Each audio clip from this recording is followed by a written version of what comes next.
Good afternoon, everybody. It's 1:31, so we'll get started here for another session of this conference celebrating the legacy of St. Thomas Aquinas. So this session is devoted to the themes of responsibility and retribution in Aquinas' thought. Our three panelists today are Daniel Gallagher, Father Dominic Werner, and Father Aquinas Beale. Our first panelist will be Dr. Gallagher, who is a visiting scholar at Communal University and a lecturer in literature and philosophy at Ralston College. His current research focuses primarily on the sapiential and participatory aspects of Aquinas' metaphysics. The title of this presentation is The Role of Reason in Aquinas' Account of Anger and its Implications for Catholic Teaching on Capital Punishment. Please join me in welcoming Dr. Gallagher.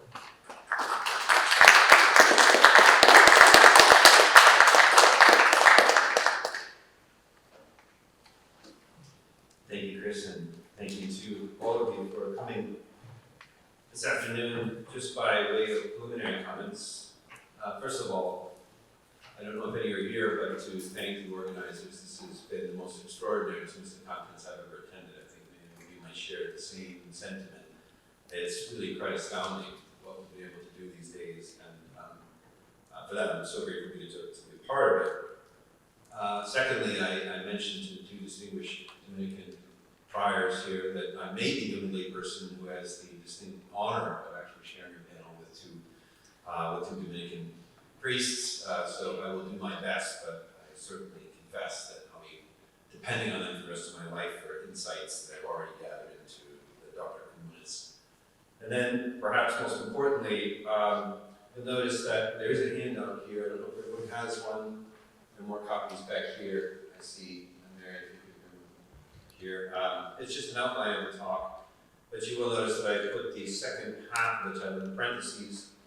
And quite frankly, that's because I really have absolutely nothing to say about it today, but I thought it would be a good way to get some people to attend this panel. But no, that's a bit of an exaggeration. I do think that there are some implications about what I have to say about the passion of anger on this, but I may just say right up front, and if we want to discuss this afterwards, we can. But again, it is not going to be my focus, but I hope to prepare some groundwork for further reflection on the implications of Aquinas' teaching on anger for capital punishment.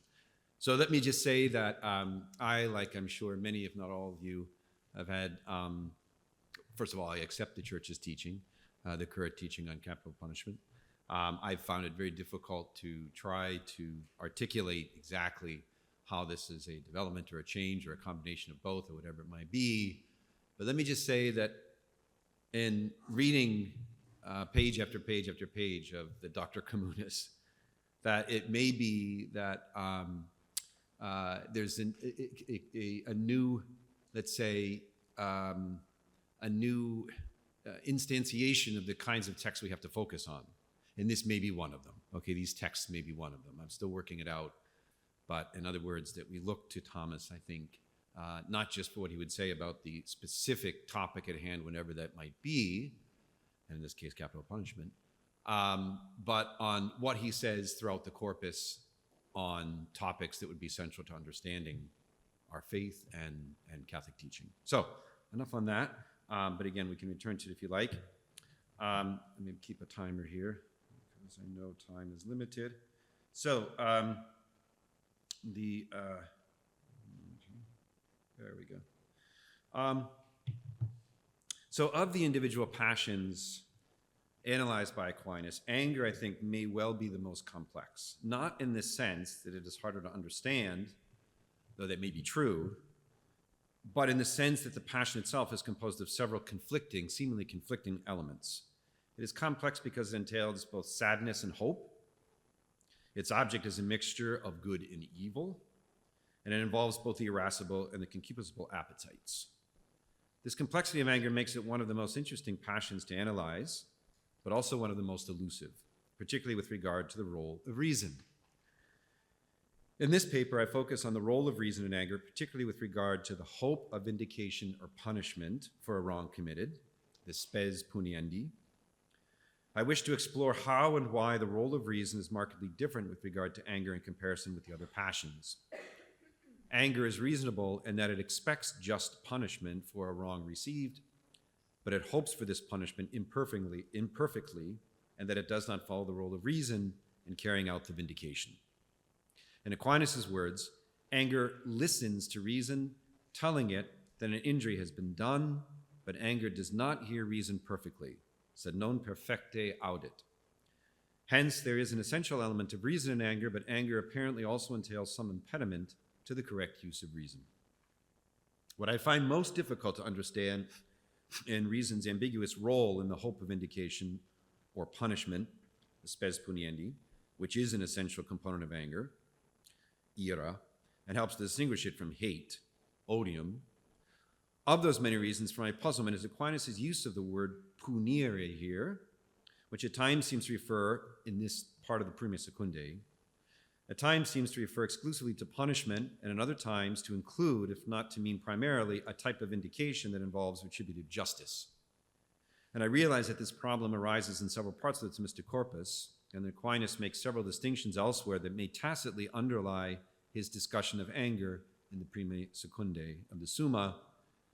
But in the present paper, I wish to focus more narrowly on the rational element of anger with the hope of punishment, whatever that ultimately that punishment may mean. Examples of the kinds of questions that arise for me, particularly in reading these pertinent questions in the Prima Secundae, are, if I suffer harm at the hands of someone else, what kind of hope of punishment is necessary for me to feel genuine anger? What is the reasonable basis for such a hope? In other words, how is the possibility of vindication perceived in such a way that it gives rise to anger rather than to mere sadness, tristitia?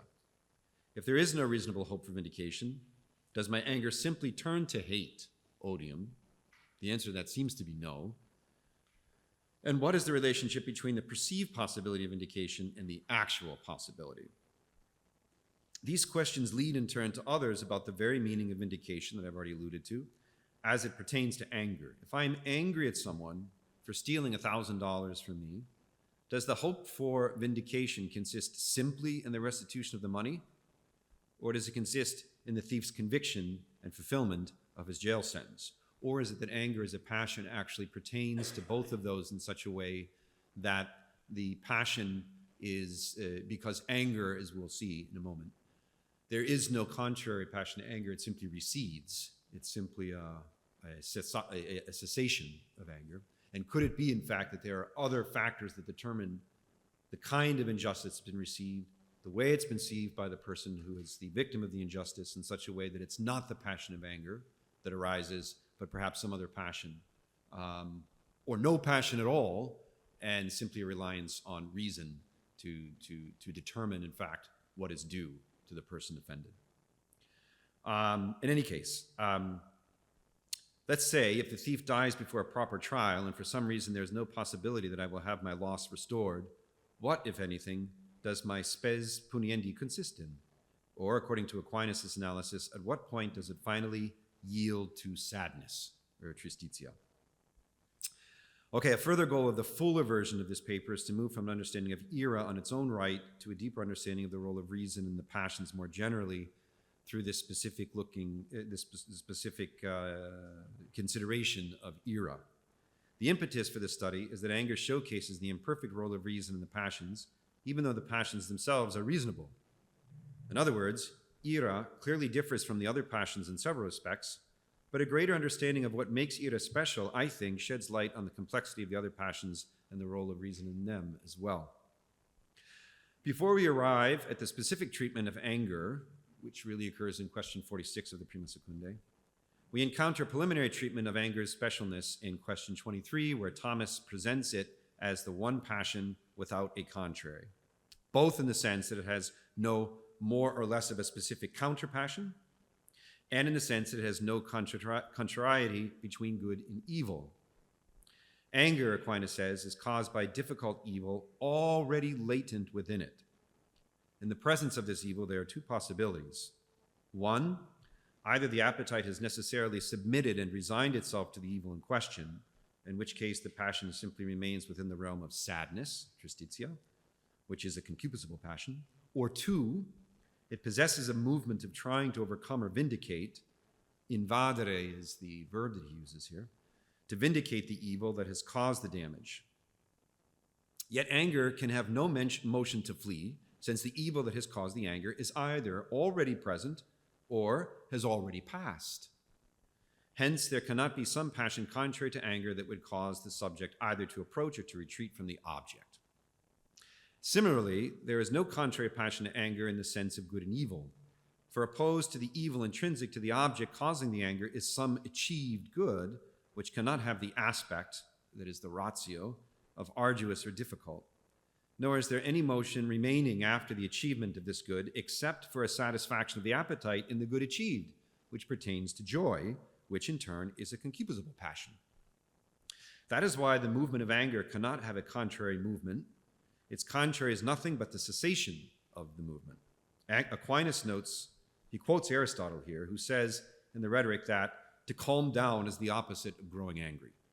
In other words, anger does not have a corresponding positive contrary, but a negative or a privational one. Okay, even though anger does not have a contrary, Aquinas is, in my opinion, quite ingenious in characterizing anger as a complex passion triggered by the semi-contrary passions of hope and sadness. I think it's quite unique and ingenious that he does this.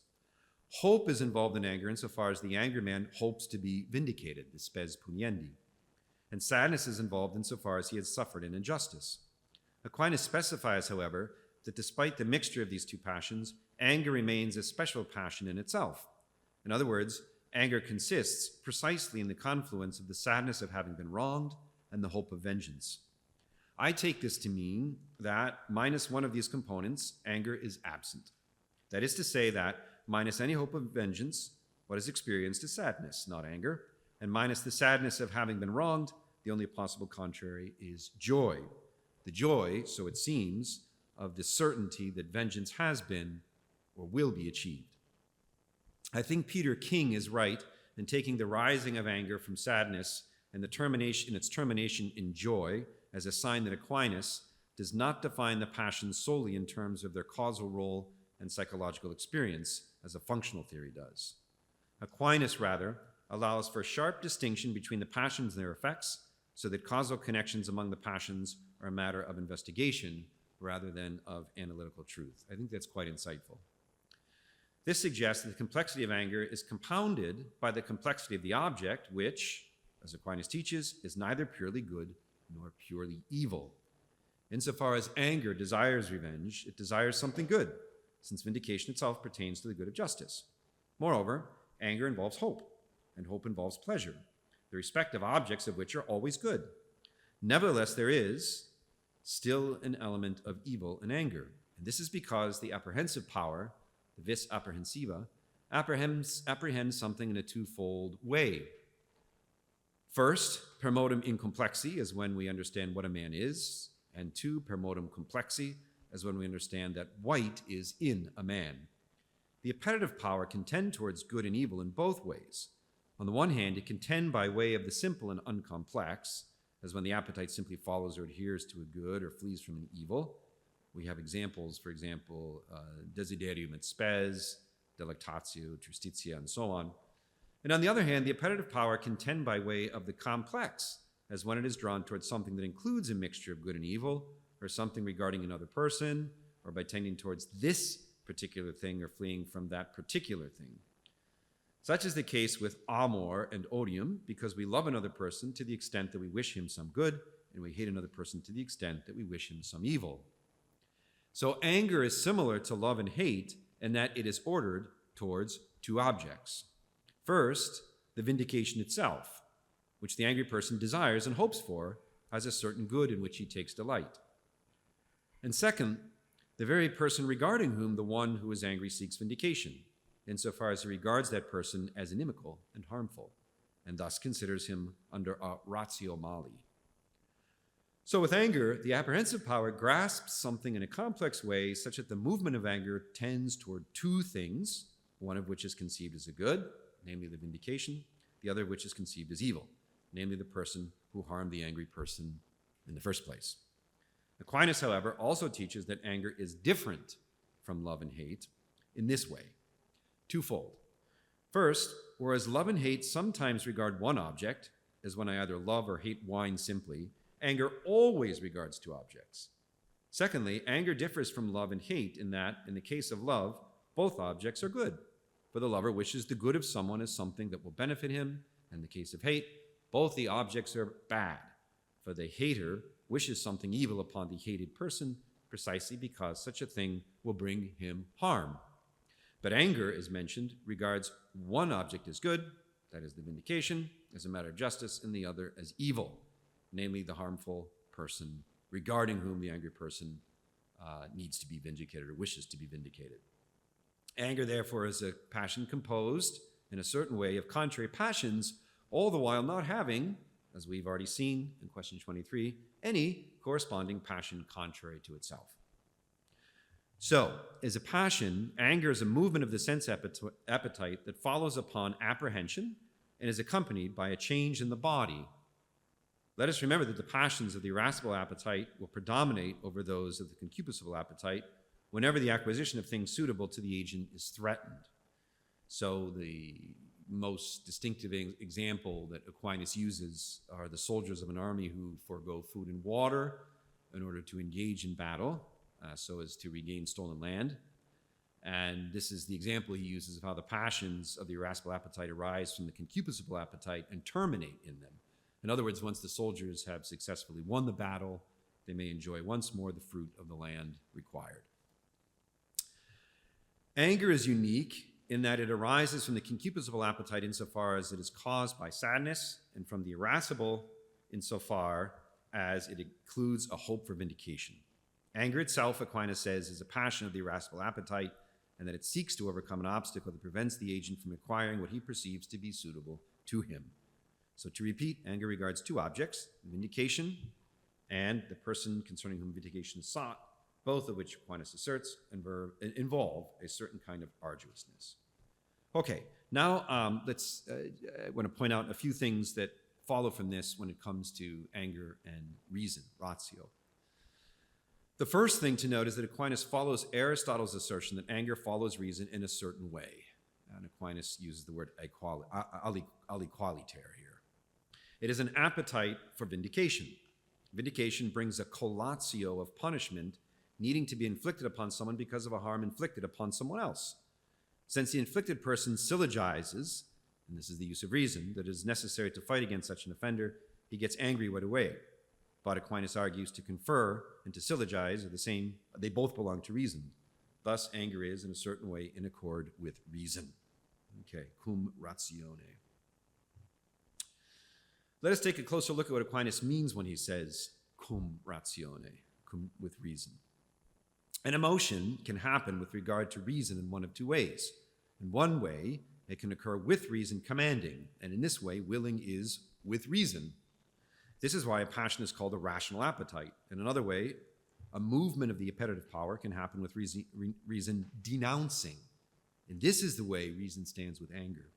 In Aristotle's words, anger is with reason, not as commanding reason, but as manifesting an injury. And Aquinas seems to adhere to this very closely, and to me a little bit surprisingly. So again, anger is with reason as not as commanding, but as manifesting an injury, for the sensitive appetite does not obey reason immediately, but rather with the mediation of the will. So this leads to the key claim that I want to hone in on for a moment. Anger listens to reason, telling it that an injury has been done, but in doing so, it does not hear reason perfectly, sed non perfecte audit, because it does not follow the rule of reason in carrying out the vindication. Therefore, a certain act of reason is required for anger, but an impediment to reason is also involved. To illustrate this, Aquinas uses the example of those who are so drunk that they lack the judgment of reason and consequently cannot become angry, whereas those who are slightly drunk and have the judgment of reason nonetheless, can become angry even though their judgment of reason is impeded.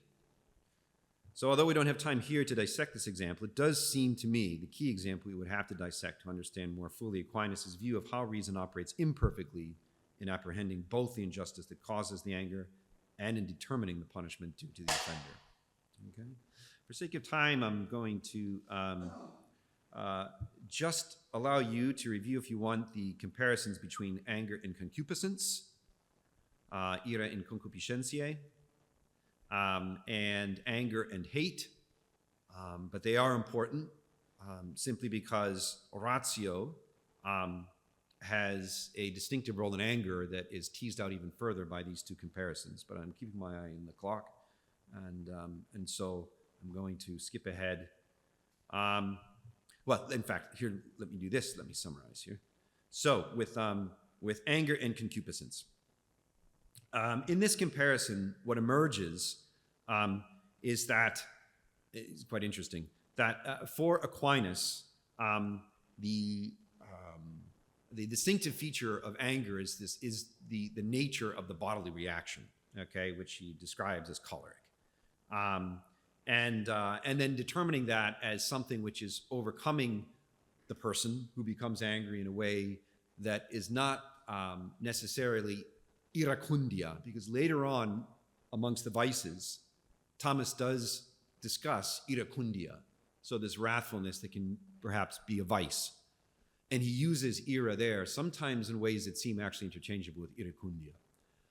But in this part of the Prima Secundae, he's focusing on anger itself, not in that sense of the vicious, let's say, the viciousness that is contrary to the vice, to the virtue that one would have. And so from this, basically, we see that there's in the sense that anger is more cum ratione than concupiscence, okay? And this is why Aristotle says it is more human to punish and that it pertains to anger than to be gentle, for each thing arises naturally against contraries and harmful things. And Aquinas, again, seems to adhere to that. Now, with anger and hate, briefly, another comparison that Aquinas makes, anger and hate have the same object, for as the hater wishes ill on the man he hates, so the angry person wishes ill on the man with whom he is angry. But they do not wish it under the same ratio. The hater wishes the ill of his enemy precisely as something bad for him, but the angry man wishes the ill of his enemy not as an evil, but as a certain good, insofar as he judges the ill to be just. That is, the ill that he wishes to be just, since it will achieve the angry man's vindication. Okay, and here is where Aquinas uses the term malum vindicativum. Okay, we have to move to some conclusions here. You'll see in the outline as well one further thing to consider before these conclusions, and that involves the effects of anger. And Aquinas relies on Gregory here, who says that anger takes the light away from understanding since it confuses by clouding the mind. And Aquinas even goes on to argue that maxime, when it comes to anger, maxime, that it clouds reason. And this is what I think is most fascinating about it, because it is the one of all the passions that in another respect is most cum ratione, because of that syllogistic reasoning that allows one to come to the conclusion that there has been an offense and there is an injustice that needs to be corrected in some way. So, some conclusions. Although Aquinas is clear that anger always occurs cum ratione, and although he is clear that this is primarily because the angry man has used some syllogism to conclude that he is the victim of an injustice, Aquinas does not spend time comparing the wrong syllogism with the right syllogism, at least here in the Prima Secundae, when it comes to determining the truly just vindication from the unjust one presented to the angry man due to the bodily effects that cloud his reason. Now, I'm not blaming Aquinas for this, because in fact, there are other parts of the corpus where you can have the comparison of the kind of syllogisms that would yield incorrect conclusions about the vindication or the retribution that one should expect from an injustice. But here he doesn't do it. And I think that he doesn't do it because he wants to focus on anger specifically, obviously, as a passion, And he wants to really focus on the bodily effects, at least in some of the questions on that passion as well. Second conclusion. Presumably, such a comparison can be made, that is, between the syllogisms, to delineate each of them, and in turn lead us to a greater understanding of the limen between anger and the sensation of anger. 3, Aquinas teaches that no passion clouds reason more than anger, but he does an ingenious job of not allowing this observation to lead to the Stoic conclusion, and he talks about the Stoic position here, the Stoic conclusion that anger is completely devoid of the faculty of reason. And that's the most impressive thing, I think, about his discussion of anger. 4, however, this does open space for further judgments of syllogistic reasoning that would lead to a more concrete substantiation of precisely what wrong has been committed to induce the anger and what steps must be taken to address the harm done to the angry man. And finally, a corollary conclusion is that although there is no contrary passion to anger, the virtue or virtues needed to counteract it, something Aquinas doesn't really have anything to say about in the Prima Secundae, would have to do 2 things. 1, mitigate the bodily effects of anger that are causing the anger. And 2, moderate the reasoning process in a way that focuses on the injustice done rather than on the one who has committed the injustice. In other words, it may be the one path to mitigating the anger is to focus on only one of the 2 objects of anger in a way that allows for a more objective determination of the nature of the offense, the kind of injustice received, and the more general principles of reason that allow for the proper good of the punishment or retribution to be perceived by the one who is angry. Thank you.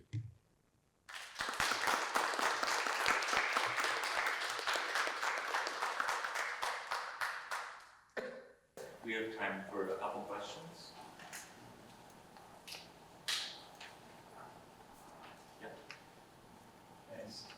I was start by talking about the kind of rational discursive process involved in anger. Could you speak a little bit about my recollection in the definitions of anger? It's anger arises from a perceived injustice. So could you talk a little bit about perception of an injustice, and especially how some of the other passions might, so there's just ignorance and error, but like the way a passion could cause an error in perception. So something like concupiscence could create somebody to feel like, to get into a fight. I'm thinking like the high school boy who gets in a fight because the girl's been stolen, that kind of thing. Right. So could you just talk a little bit about how that might cloud everything and make anger less action? Right. So what's interesting is that it's a very good question, and honestly, it's not something that Aquinas spends most of his time when he talks about the syllogistic reason that's involved. In other words, as I alluded to in one of my conclusions, he wants to make it very clear in the Prima Secundae that there is some kind of a syllogistic reason that underlies the anger. But he doesn't spend a lot of time, again, on comparing the kind of syllogism. In other words, showing the way in which the syllogism itself is wrong, or the perception of what has been, of the injustice may be, in fact, off. He does go through those distinctions in one of the articles, later articles, I think in 46, about particularly ignorance. In other words, that in fact, that seems to be the most salient one that can lead, in fact, to a stable disposition of iracundia. In other words, that it's a habitual thing with, to take it to the extreme, that you always think somebody is doing something wrong to you, right? All I can say is that he seems to acknowledge that, in fact, there is a distinction between the perception and the objective, let's say, injustice. But he wants to focus, when it comes to this discussion of ira, on the perception of it. And he doesn't go into detail, again, about how it is when one actually is still in a state of ira. So, in other words, it hasn't receded into tristitia and hasn't gone into gaudium, right? But within that state of anger, the steps that can be taken to make sure that the judgment about the wrong received is in fact accurate, that is objective. And I wish I could give a better. So what I think we have to do is to just go to other texts, and because it's not his interest here. so much. I mean, if there's any interest, it's the perceived injustice and what it does to the body. Maybe time for one more question. I think you had your hand up first. Thank you very much. So it sounds, I'm not quite sure I followed this correctly, but it sounded as though you were saying, okay, anger is more rational in the sense that it presupposes a syllogism, but is in a way also less rational, at least insofar as it clouds the reason. I think, so elsewhere, Aquinas will talk about how all the passions can be either antecedent or consequent passions following on reason's judgment. And from what you said at the very end, it sounded as though you were saying, well, maybe reason, you didn't use the term consequent passion, but maybe anger could be in line with reason if you refocus it on the injustice rather than on the person. So I guess my question would be, does anger have to jump through more hoops to become a consequent passion than some of the other passions? Like, does it have to be reformulated in a way in which other passions don't? Okay, good, very good question. So I didn't mean to suggest it was anger itself. That, in fact, again, focusing on the questions in the Prima Secunda, and particularly question 46, it doesn't seem like anger itself is able to do that. In other words, it's going to continue to cloud the ability to exercise reason, to make that determination of the right measure of vindication, as Aquinas puts it in another part, right? Or the kind of vindication that would correctly, let's say, address the wrong. So anger can't do that. But there must be a way of exercising virtues, or acquiring virtues, or exercising powers that allow one to see that. And that would be an overcoming of anger in the very state of still being within anger. Now, why would we still be with anger? Because it could be that we're understanding, in fact, what needs to be done, even though it hasn't been done yet. And as long as that object is still there, the second of the two objects, one is still going to be in a state of anger. You see? So I don't think it falls, it says, under the realm of anger itself to do that kind of greater understanding, but there must be some ways in which the rational power, can be exercised while one still is angry to arrive at a correct conclusion, so as to, and then, okay, one more thing to add. Once that is arrived at, then there still has to be that retribution for the final cessation of anger, and that's the other interesting thing about the way Aquinas treats it in 46, in question 46. All right, so in the interest of time, we'll have to move on to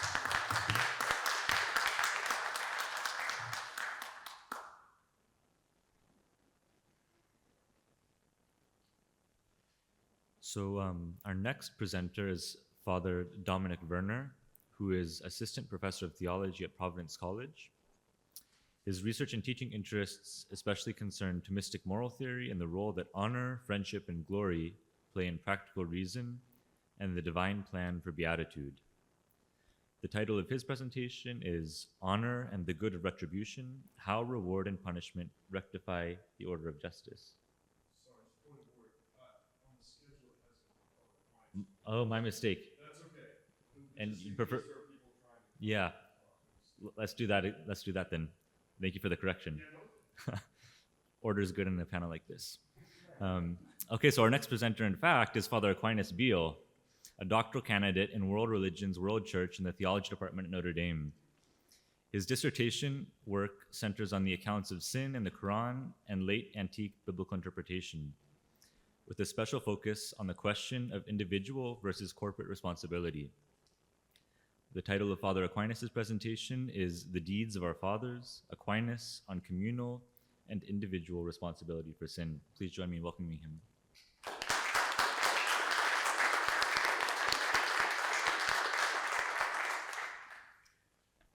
Thanks, Chris, and thanks to all of you for being willing to stick around this late into the conference and into this afternoon for this a talk on a pretty, I think, difficult and poignant topic.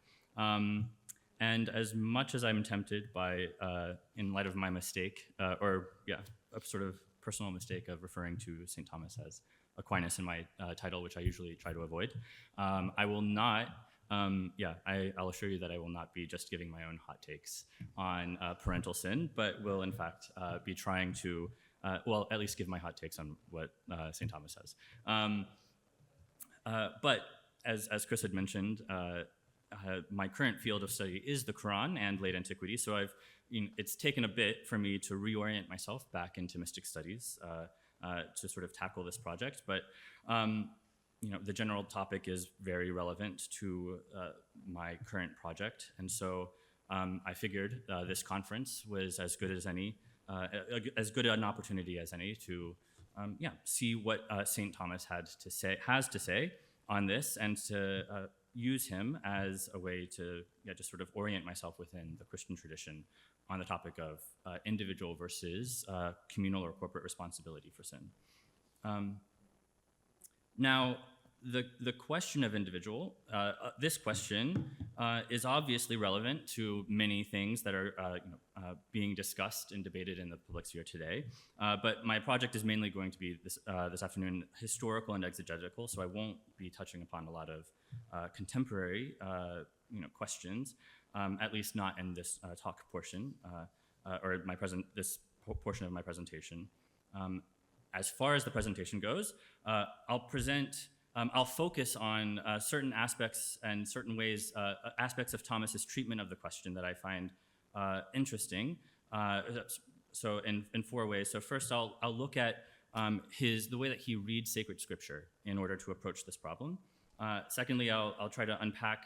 There's a key element in his language relating to children and servants, relating them to their parents, that I'll focus on.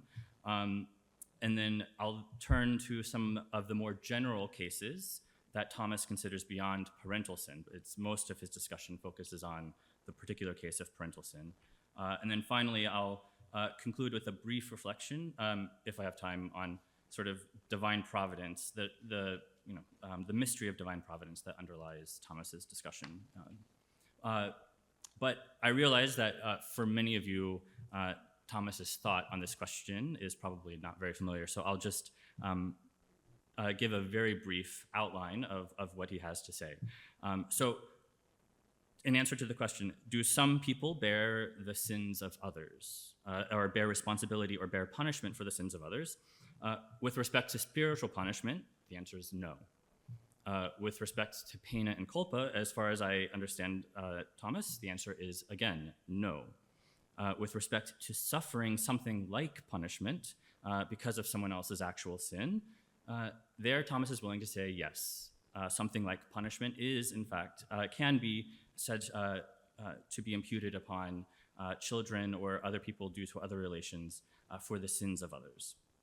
But this is only regarding physical punishment and only under the aspect of medicinal punishment.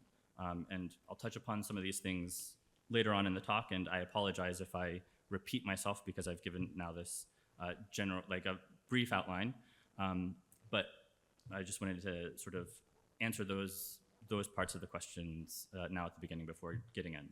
So, turning to Thomas and Scripture, the question of whether responsibility for sin extends beyond the individual sinner can be found in several points of Thomas's corpus.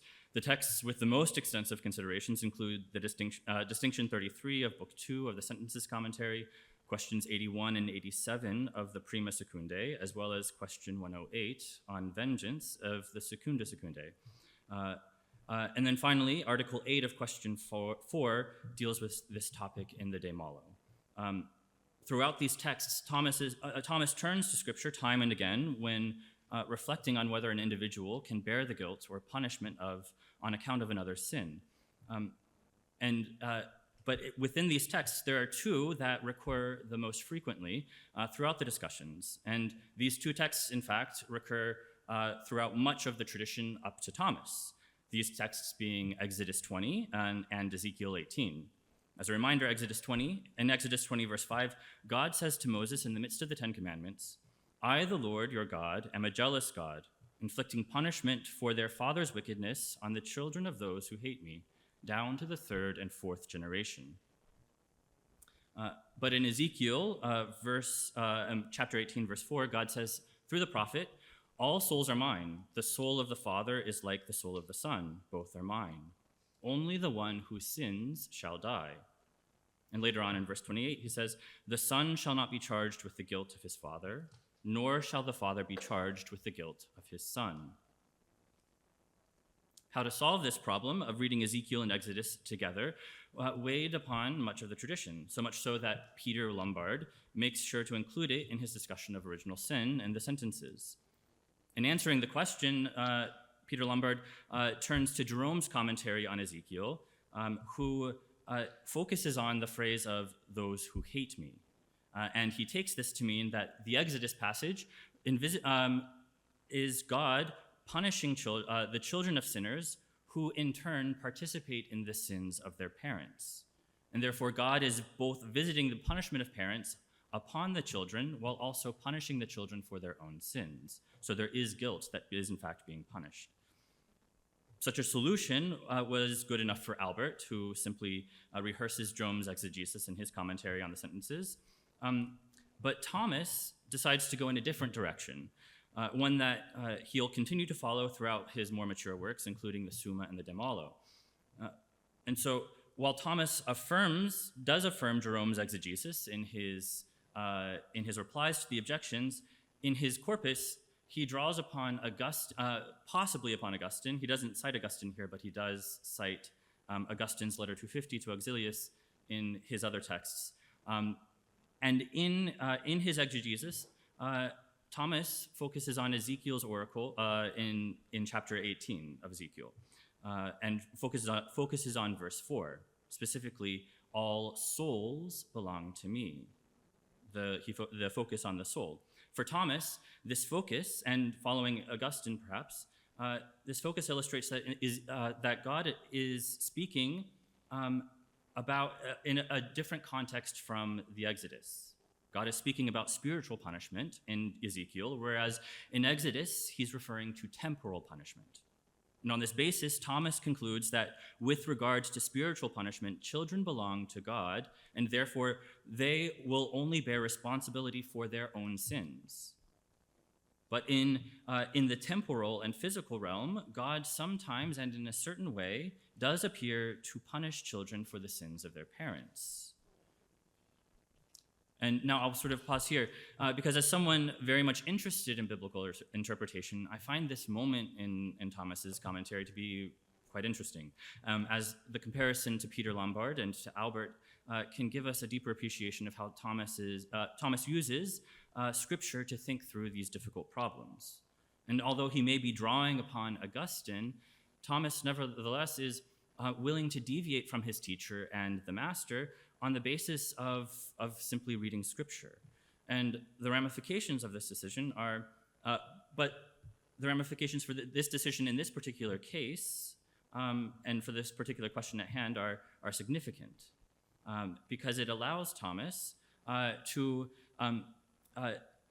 make that critical distinction and affirm a certain aspect of the reality that he perceives, that God seems to be punishing children for the sins of their parents, while those children themselves appear to be innocent of those sins. But to explore this dynamic a little more, I'll turn to another aspect of his thought, namely that children, and Thomas in some places extends this to refer to servants, in an important way, in some way, belong or pertain to their fathers and to their masters. Thomas repeatedly uses language in the Summa and the De Malo, explaining that children can suffer temporal and bodily punishment in this life on account of their parents' sins, and likewise slaves for their masters, because children and slaves are res parentum or aliquid parentum or dominum, dominis. These things are these are things or persons pertaining to or belonging to their parents and their masters. This language does veer a little bit close to problematic notions of ownership of another person, yet a fuller consideration of the source of this language can help, I think, soften our understanding of the terminology. And again, the key that I found here is returning to Thomas's sentences commentary, where he has a fuller explanation of what he's doing. And there in the sentences commentary, Thomas makes reference to Aristotle as referring in the Nicomachean Ethics to children as a kind of temporal good of their parents. First of all, with respect to bodily generation, children are closely bound to their parents, and their parents, the good of the parents is bound up in turn in their children. And secondly, children, through filial piety and gratitude, owe a debt of assistance to their parents in worldly affairs. And on these grounds, then, Thomas argues that children, and by extension later on in other works he'll include servants, they partake in a way in the temporal punishment of their parents and masters, in whose bodily well-being they are bound to share in some way. In fact, Thomas even goes as far as proposing that children can receive even the brunt of what appears to be punishment on account of their parents' sins. Now, at this point, we might ask, why is this the case? Throughout his discussions, Thomas gives various reasons for this punishment, this so-called punishment, and how it could be efficacious. With respect to the parents, Thomas most often argues, building upon the sort of Aristotelian logic, that the parents' love for their children and their identifying them as parts of themselves will lead them to feel remorse as they identify their children's suffering as their own, and perhaps also be moved with the added compunction of recognizing that their children's own innocence.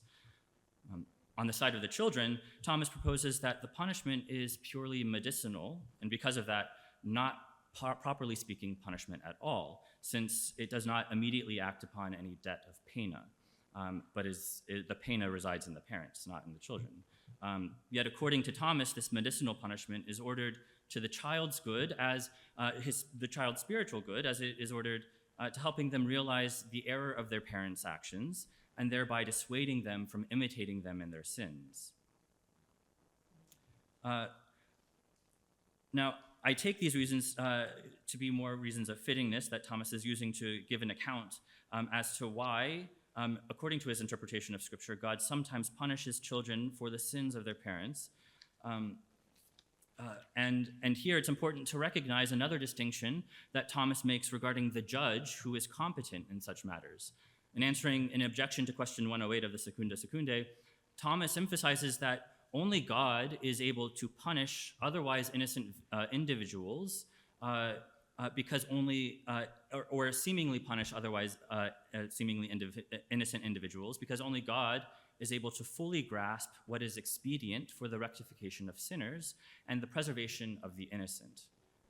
And so a human judge, there's just too much complexity, too much subtlety for a human judge to make a competent judgment in this case. Now, up to this point, I've focused on the particular subset of cases concerning individual versus corporate responsibility for sin, and that case being parental sin. St. Thomas does, sorry, I'm just looking at the time. He references a few other cases, two other cases in particular, and I'll just mention them briefly for the sake of time. One of which is the cases in which a sinful people can be held responsible, but can be punished in a way by the sins and for the sins of their leader, of their sinful leader, who they are responsible due to their own disordered affections, disordered desires. They're responsible for having placed in that position. And in this case, he cites David and simply cites David's census and the punishment the people suffer, presumably because of the people's request for a king rather than for God to rule them. The other reason that's given is simply a sort of a solicitousness that we have in human society for the care of our neighbor. That we should be solicitous that as human beings that for each other, lest we allow each other to fall into sin. And in this case, he gives the example of Achan, who stole from the band of Jericho and causing the people of God to suffer. In both of these cases, Thomas holds that otherwise innocent people, at least of particular sins, may suffer for those sins, something that looks like punishment, though they don't have that guilt. But I see that I'm at 2:20, so. If you want to go at all into the further time, you actually started a little bit late as well, so you might have a lot of Okay. So just by way of conclusion, I just want to take a moment to reflect on these matters in light of divine providence. So let me see. what do I? But I mean, yeah. So I'll just actually conclude. So ultimately, the dynamics of the intermingling effects, of sin, or the effects of sin that go beyond the individual, are sort of tied up with Thomas's view of the world and his view of divine providence at work in a world where there are these intersecting trajectories, causal trajectories, including chance, working within divine providence. The world is the world, and sometimes can be, a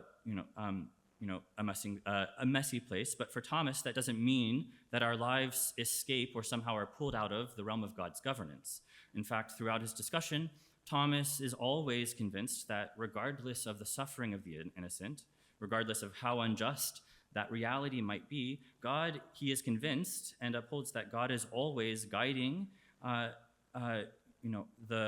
the way of things, the unfolding of things for the good of those who love them. His greatest assurance of this is perhaps the critical case of innocent suffering that I haven't yet touched upon, which is the suffering, the case of satisfaction. Thomas holds that satisfactory punishment can, in fact, be taken on by another through the bond of love. And this punishment is, properly speaking, and this is, I think, punishment properly speaking, but for through that bond of love, through that bond of love, the suffering of the innocent one, of Christ, is able to touch our very souls and to remove the guilt to which punishment is ordered. And with that, I'll conclude.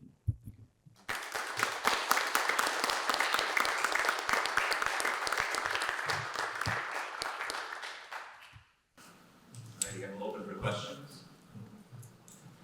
Yeah, thank you for, thank you for this presentation. I think it's a very important topic, especially in light of just war theory and, what counts as corporate guilt and so on. In democracy, like you're all voting for some way you formally accepted the actions of the leader for whom you voted. What I'm interested in, though, is what Aquinas would say about this famous passage and whether you discuss this from Matthew 27:25, his blood be on us and our children. Yeah. And, of course, there are questions as to whether that was actually said, right? Is that, part of the historical record? And then what does that mean about corporate guilt? And is that what the passage means? So I think this passage would be crucial to address within this larger question of corporate guilt, innocence, and then temporal effects. Right. I do believe that, yes, so that does, I'm pretty sure it comes up in one of the replies to the objections in one of the articles, and and it's one too that he does not spend much time discussing. I think, because I recall, I think he sort of explains it as he limits it. That it's not, in a way. But I actually cannot recall from off the top of my head what he actually says. So, I'm sorry. Hi, thank you. I was wondering if you could speak a little more about that idea of children and slaves being kind of tied to being appropriate for them to sort of suffer on behalf of their parents or masters because of the sort of relationship of belongingness or belonging to them. And in particular, you don't have to go to start if you don't want, but I'm wondering if it would in some way help explain a kind of just war theory, where you might think that citizens of a country, even though they're not responsible for the choices of their leaders, are in still ways sort of take on some sort of responsibility because of the kind of participation in this corporate personhood. It's one way to go, but how? Sure. So Thomas never actually extends that analogy to a government or leaders and the people. That he treats that question separately about the sinful people basically meriting a sinful leader. that is one where I've sort of sometimes tempted to go in that direction, but it's at least reflecting on perhaps like the sins of David and the suffering that his people sometimes face as a result of those sins. But I think the sense that I get from Thomas's use of Aristotle in this particular case is that there could be a way in which there is sort of a debt of sort of owed, but I think it would be different to the state, to a government, to a country, by its citizens, such that they do suffer certain punishments. But again, there's the critical distinction of who's the competent judge in this case. Is it other nations or is it God? And Thomas would, in these situations, say that it's God. So so it would be a little bit So I don't think this could be in fact at all applied to just war theory. Thank you. So I'm curious about, I'm trying to figure out my question. But especially in the case of parents and children, but also in the case of people and their leaders, isn't it just the case that children do suffer because of the sins and the needs of their parents? If you're happen to be born to a parent who's a drug addict, that's going to affect you. So where, is that what this, punishment is? Is there a way you can describe it as Sure. that suffering is just a punishment that you're having to bear by virtue of that relationship? Yeah, that's a great question. There were a couple of paragraphs that I skipped over where I think I addressed that. So yeah, there is a way in which you could I think of it in this way, but in the case of a parent who is a drug addict or an alcoholic and the suffering of the children from that, there's a clear sort of causal connection. And I think a lot of what Thomas is talking about and concerned about are sometimes the punishments in which there's something even a deeper mystery. So for example, the example when I was reading through Thomas's questions that I thought of, that I kept going back to, was David and his children, and his children basically tearing apart his household in ways that were reminiscent of his private sin with Bathsheba. That there's ways in which there's a mysterious way in which his sin is sort of comes back to life or takes on a life of its own beyond his own sort of personal realm. And so his children in some way are bearing, one could argue, are bearing parts, some type of punishment, some suffering because of his sin. And there, Nathan does say to him, the sword shall not leave, because you've done this, and you are forgiven, but the sword from this day shall not leave your household. And so there is also sort of a divine pronouncement there. Thank you. This will be our last question. Thanks, Father. I wonder if you could just say a word about Enabnit and contemporary public policy. Does Aquinas have anything to teach us about the justice of reparations?